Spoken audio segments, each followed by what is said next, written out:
Alright, welcome back to the workspace. Today I'm printing a part for a robot project, and I just figured I'd show out how the Kossel Pro's doing. According to matter control, I've got about 15 hours and 10 minutes on the printer so far. Okay, so we're back to the first layer of fill here, and as I feared, it's got issues, so I'm going to slow that printer down. See if I can get a good image over here. Oh, God, crashing into the camera.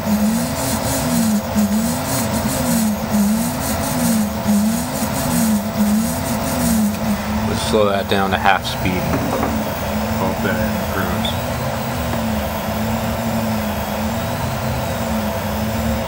The 30 millimeters per second infill with this filament at 230C really did a great job. Okay, that's all. Thanks, and we'll see you later.